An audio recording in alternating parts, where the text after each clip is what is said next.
La méditation du jour a pour titre « Il est tout ». Un seul Dieu est Père de tous, qui est au-dessus de tous, parmi tous et en tous. Éphésiens 4, le verset 6. J'appellerai le portrait de Dieu que nous offre Paul dans le texte d'aujourd'hui, plénitude.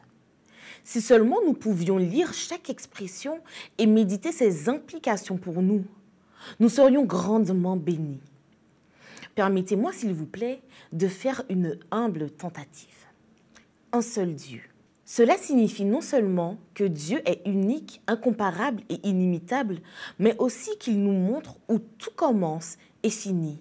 Quel doit être le centre de notre vie, à qui nous devons rendre des comptes, qui nous devons consulter et en qui nous devons espérer. Je peux parvenir à être beaucoup de choses. Je peux occuper des postes élevés. Je peux exercer une fonction importante. Mais j'espère ne pas arriver à me sentir trop grand pour oublier qu'il n'y a qu'un seul Dieu. Et je ne suis pas grand.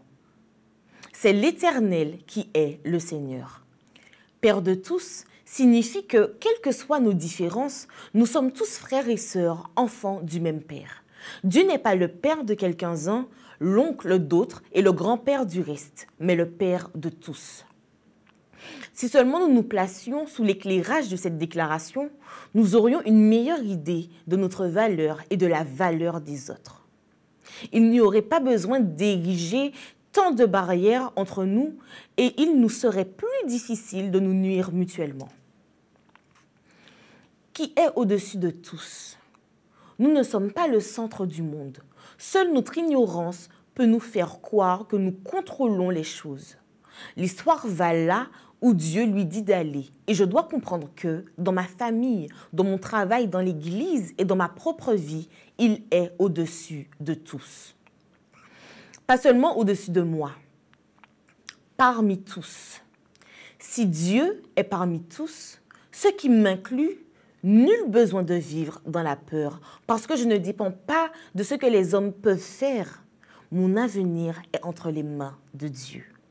Je peux avoir l'assurance de mon salut parce que le Sauveur est en ma faveur. Je sortirai donc privilégié et victorieux en tous. Je ne dois pas voir la vie comme une compétition entre mes proches et moi. Dieu nous aime tous de la même manière et œuvre en tous. Je ne dois pas développer le complexe selon lequel seules mes idées sont bonnes et seuls mes plans fonctionnent. Dieu intervient dans la vie de tous. Il nous bénit et nous utilise tous avec le même amour.